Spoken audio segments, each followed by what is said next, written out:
बिस्मिल्लाहिमिनश्शैतानिर्रजीम बिस्मिल्लाहिर्रहमानिर्रहीम अल्लाहुम्मा सल्लि अला सय्यदना मौलाना मुहम्मदिन वाला आलिहि व सहबिहि व बारिक वसल्लम। तमाम तारीफ़ें रब्बुल इज़्ज़त की हैं जो तमाम जहानों को पालने वाला है। मैं हूँ हकीम अहमद शहजाद डस्का से। नाज़रीन किराम, आपकी खिदमत में हुक्म कदीम का माल जाती रुझान, उनकी गहरी फ़िक्र, अमराज के दफ़ा के लिए हिफ्ज़ान सेहत पर उनका फ़लसफ़ा, उनके माल जाती वाक़यात जो बहुत ही सबक आमूज़ होते हैं, साथ में इल्मुल अकाकीर यानी जड़ी बूटियों की सही शक्ल व सूरत, उनके नाम, उनके फ़ायदे मैं आपकी खिदमत में अर्ज़ करता हूँ। जितने भी मेरे दोस्त अहबाब चैनल पर नए हैं वो चैनल को सब्सक्राइब ज़रूर किया करें, बेल आइकन को ज़रूर प्रेस किया करें ताकि हर नई आने वाली वीडियो का नोटिफिकेशन आपको मिलता रहे। नाज़रीन किराम, बहुत सारी वीडियो में मैंने बहुत सारी चीज़ों का आपकी खिदमत में तज़किरा किया है और इंशाअल्लाह ताला मज़ीद करते रहेंगे।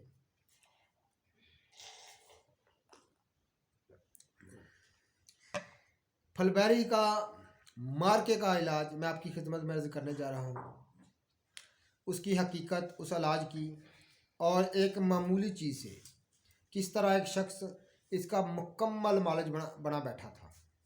तो नाज़रीन किराम, इन मामूली चीज़ों को हम मामूली समझकर इस्तेमाल नहीं करते और ये कुदरत के ख़जाने हैं। सिर्फ़ ये है कि हमारे पास इनको खोलने के लिए चाबी नहीं है।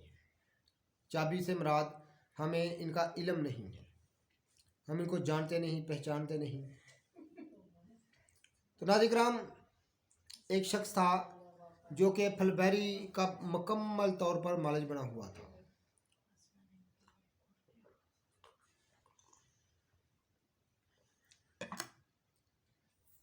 वो फलबेरी का मुकम्मल एक मालिज था और लोग उसे दूर दराज से आकर नाज़रीन किराम उससे वो दुआ लेकर जाते हैं।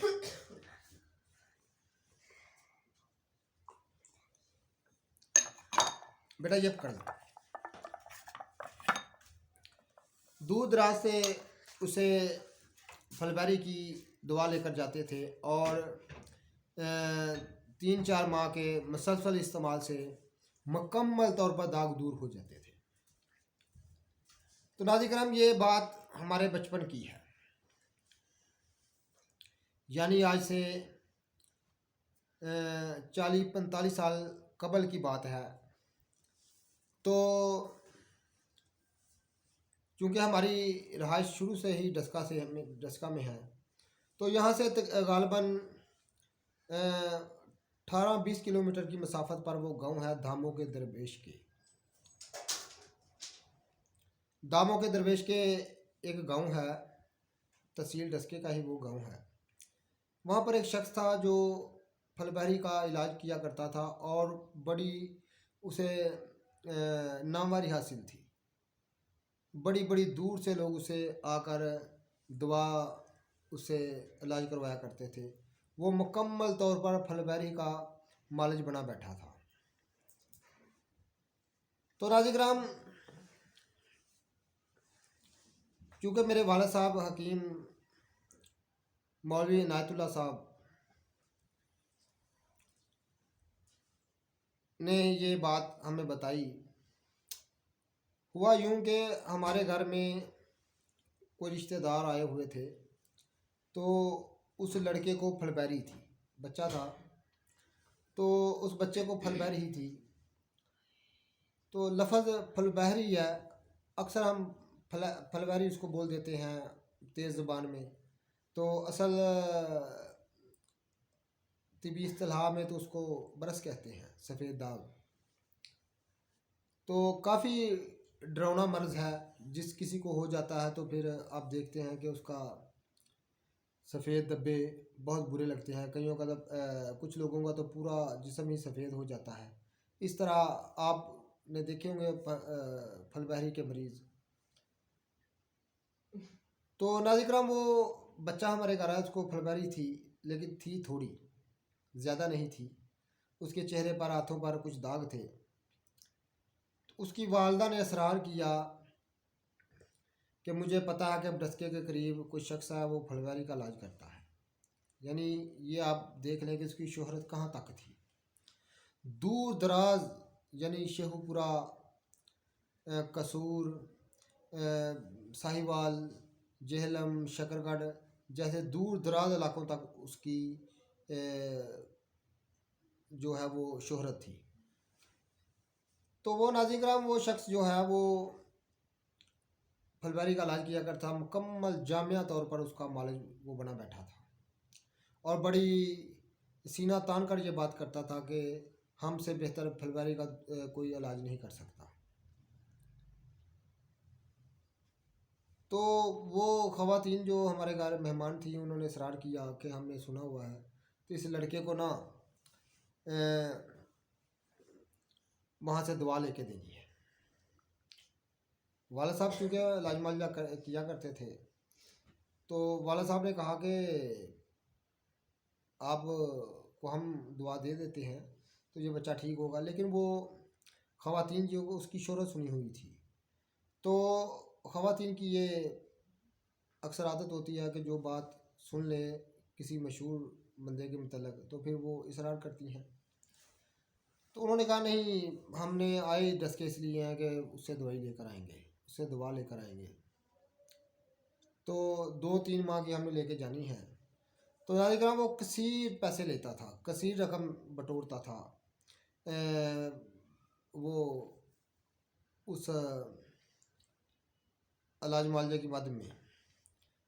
तो उन्हें कहा कि हम दूर से ही हैं, गालबन वो शकरगढ़ से आई थी, क्योंकि ज़फ़रवाल शकरगढ़ हमारे बहुत ज़्यादा रिश्तेदार हैं। तो वहाँ से वो आई थी, उन्होंने कहा 2-3 माह की हमें दुआओं से लेकर जानी है। तो चूँकि मेरा बचपना था, मतलब कि इतना बड़ा नहीं था, तो उस वक़्त दौर जो है वो टांगे घोड़े का था। ये रक्षा तो देखने में नहीं मिलता था, कभी किसी ने देखा ही नहीं था।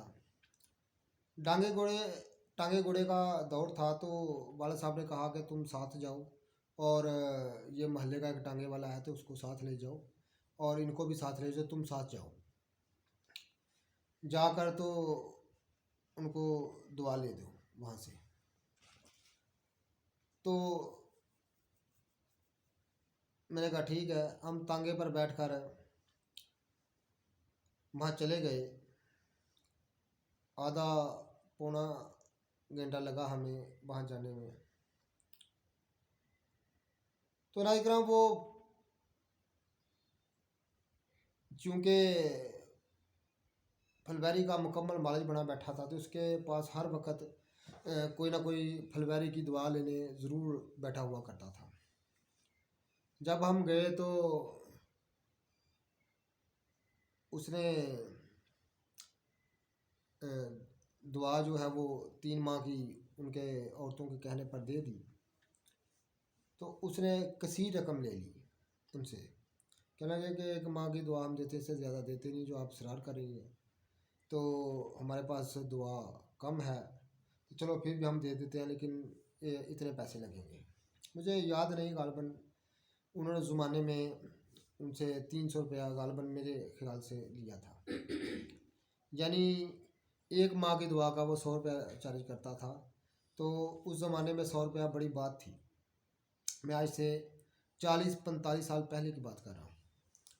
तो उसने कहा कि ठीक है, वो दुआ लेकर चली गई। तो घर आकर मैंने, क्यों जो वाला साहब जो हैं वो पेशावर हकीम थे, तो मैंने कहा कि वो कौन सी ऐसी गिद्दड़ सिंगी है जो वो लोगों को देता है। तो वाला साहब ने कहा कि तुम ऐसा करो, किसी दिन जाओ तो वहाँ से 2 पुड़िया लेकर आओ, तो पता लगा लेते हैं वो कौन सी दवाई तैयार करता है। तो ये भी मकूला मशहूर है कि मुना हुआ जोगी और रगड़ा हुआ दुआ, यानी पंजाबी में इसको कह लें मुन्ना जोगी, मुन्निया होया जोगी तो पीठा दारूदान तक किसे ना पाया। यानी जो मरकब दुआ है उसको अगर बारीक पीस लिया जाए तो कौन पहचानता है। तो मुन्ने जोगी का क्या कौन सा पता चलता है कि ये किस दायरे का है। तो ये मकूला मशहूर है पंजाबी का। तो मैं वाला साहब के कहने पर वहाँ गया तो उससे मैंने कहा कि एक माँ की मुझे दुआ दे दें। तो उसने मुझे एक छोटी सी डब्बिया में ना डाल के दे दी और कागज़ के साथ उसने बताया कि इतनी सिर्फ रोज़ खाली करनी है, सुबह खाली पेट पानी के साथ। तो कहने का फलवारी किसको है, मैं वो कोई हमारी, मैंने बहाना लगा दिया कि वो कोई लड़की है यहाँ आ नहीं सकती थी। तो कहने का चलो कोई बात नहीं। उसने 100 रुपया मुझसे ले लिया। तो चूँकि वो दवा को बड़ी बारीकी से पीसता था कि किसी को शक ना हो इस पर, क्योंकि उसका काफ़ी कारोबार चला हुआ था। तो नाज़िराम उसको देखा लेकिन उससे पता ना चले कि कौन सी चीज़ है। तो यानी यकीन से पता तो चलता था थोड़ा बहुत जाके से ये, लेकिन यकीन के साथ कोई ये नहीं कह सकता कि ये यही चीज़ है। तो चूँकि मैंने आपकी खिदमत में बार अर्ज़ किया है कि मुझे बचपन से ही इन चीज़ों का शौक़ था, ऐसी जुस्तजू थी, ऐसा रहता था, दिल में जुनून रहता था। तो मैं ना एक दिन वैसे ही साइकिल पर वहाँ चला गया, यानी थोड़ी उम्र थी मेरी, लेकिन मैं साइकिल चला लेता, साइकिल पर बैठकर मैं चला गया। तो उसने लाहौर से, पापड़ मंडी से बापची के तुखम उगाए हुए थे। क्योंकि वो कोई तबीब नहीं था, ना किसी और दवा को वो जानता था, ना कोई और कोई मरकब नुस्खा या मुफरद चीज़ और कोई इस्तेमाल नहीं करता था। सिर्फ वो तुखम बापची जो हैं उनको इस्तेमाल किया करता था। तो अल्लाह की करनी ऐसी हुई कि उसने लाहौर से ना एक, जिसको हम पंजाबी में तोड़ा कहते हैं, तो एक तोड़े में ना तुखम बापची जो हैं वो गालबन 35-40 की शेर जो है, यानी एक मन के लगभग मंगवाए हुए थे, मंगवाए थे। तो वो जो लेके आया था, पांडी जो होता है, जो कुली जिसको बोलते हैं, जो वज़न उठाते हैं, वो अंदर छोड़ने आया। तो वो तोड़े को या बोरी को एक कुंडी लगाते हैं उठाने के लिए। वो कुंडी से न जहाँ लगाई हुई थी ना, वहाँ जब उसने ऐसे उसको फेंका नीचे तो काफ़ी ज़्यादा तुखम बाहर आ गए, काफ़ी ज़्यादा तुखम बाहर आ गए। तो उस वक़्त वो शख्स जो है वो अपने, चूँकि वो अपने घर में ये इलाज मर्जा किया करता था, तो पिछले कमरे में गया हुआ था। तो मैंने फटाफट से ना वो जल्दी से वो तुखम पकड़ कर अपनी जेब में डाल दिए, अपनी जेब में डाल लिए। तो ओ वापस में आ गया। मैं आकर अपने वाले साहब को दिखाया, मैं अपने वाले साहब को कहा कि ये तुखम है। तो वाला साहब ने ऐसे देखते, क्योंकि वाला साहब भी काफ़ी कहना मशक तबीब थे और काफ़ी ज़्यादा उनका तजर्बा था, और इल्मुल नबातात जो है वो काफ़ी ज़्यादा जानते थे, काफ़ी ज़्यादा उनको महारत थी, और बड़े माहिर थे वो जड़ी बूटियों के। तो उन्होंने पकड़ के सारे कहा ये तो बापची के बीज हैं, तो बापची ही से फलवारी का इलाज होता है। तो वो करता क्या था कि बापजी के बीजों को पीस कर उनमें थोड़ी सी गेरी मिला लिया करता था रंग बदलने के लिए।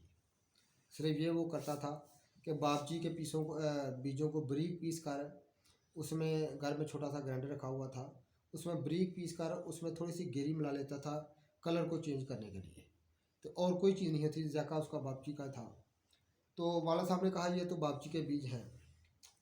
तो मैंने ऐसा किया कि थोड़े से बीज बाबजी के बीज पीस कर उन्हें थोड़ी सी गहरी मिलाई और उसकी दवाई के साथ मैंने देखा तो वही चीज़ बन गई, वही जका वही रंग। तो कसरत के साथ मरीज़ों पर हम भी इस्तेमाल करते थे, तो बाबजी से बरस का नामो निशान नहीं छोड़ती बाबजी। ये वाक़या मैंने आपकी खिदमत में अर्ज़ किया है। तो ऐसे ही नाज़रीन कराम मैं चीज़ों से आपकी खिदमत में पर्दा उठाता रहता हूँ, और ऐसे इलाज जो कि बिल्कुल सादा हों, मुफ़्त चीज़ों से हों, बिल्कुल सादा हो और आम इंसान भी उनको कर सके, ऐसी चीज़ें मैं आपकी खिदमत में अर्ज़ करता रहता हूँ। तो नाज़रीन कराम मरकब नुस्खे तो बहुत ज़्यादा हैं, बहुत सारी चीज़ें हैं जो मुश्किल हैं, लेकिन आसान चीज़ें मैं आपकी खिदमत में अर्ज़ करता रहता हूँ। तो नाज़रीन कराम ऐसे ही बहुत सारे वाक़यात हैं हमारी ज़िंदगी के साथ वाबस्ता हैं, और बहुत सारा हमने सफ़र भी किया। गालबन पूरे पंजाब के शहर मैंने देखे हुए हैं, तो और भी दूसरे सूबों में मैं गया हूँ, सिंध में भी गया हूँ। तो बहुत सारे इलाके मैंने देखे हुए हैं, बहुत सारे इलाज मुआलजा के, चूँकि हमारा शुरू से ही ज़ौक़ यही था, मशगला यही था। तो तिब की मद में बहुत सारी चीज़ें हमने दरियाफ़त की, बहुत सारा लोगों से सीखा, बुज़ुर्गों से बहुत सारी चीज़ें सीखी, और ख़ास तौर पर नबातात के मतलब बहुत ज़्यादा हमने मेहनत की है अपनी ज़िंदगी में।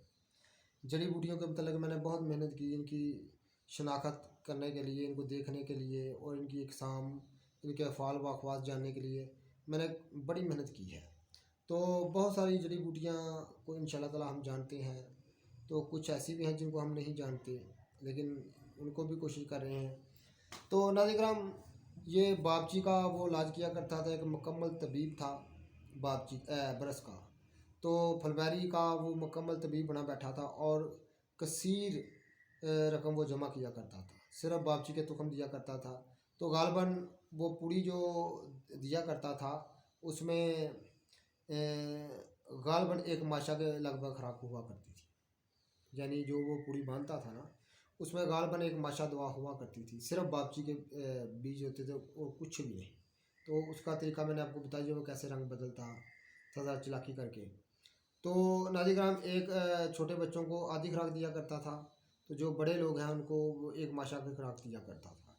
तो नाज़रीन कराम 2-3 माह के मुसलसल इस्तेमाल से दाग तक भी ख़त्म हो जाया करते थे। इतना बाबजी का ये इलाज है, मार्के का इलाज है, जो मैंने आपकी खिदमत में किया है। ख़ास सीने के राज मैं आपकी खिदमत में अर्ज़ करता रहता हूँ।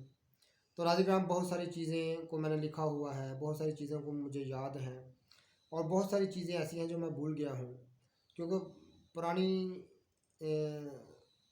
चीज़ें भी हैं, तो कभी कभी याद आ भी जाती हैं। तो इंशाअल्लाह ताला ऐसी ही दिलचस्प इलाज मुआलजा के वाक़यात हम आपकी खिदमत में अर्ज़ करते रहेंगे। जितने भी मेरे दोस्त अहबाब चैनल पर नए हैं, वो चैनल को सब्सक्राइब ज़रूर किया करें, बेल आइकन को ज़रूर प्रेस किया करें, ताकि हर नई आने वाली वीडियो का नोटिफिकेशन आपको मिलता रहे। तो जितने भी मेरे दोस्त अहबाब हैं, वो कमेंट ज़रूर किया करें, और वीडियो को शेयर कीजिएगा, लाइक कीजिएगा।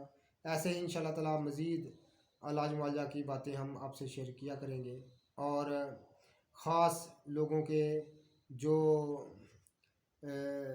साहिबाने कमाल हैं, उनके राज इंशाअल्लाह ताला आपकी खिदमत में सीने के राज जो हैं वो अर्ज़ करते रहेंगे। अल्लाह हाफ़िज़।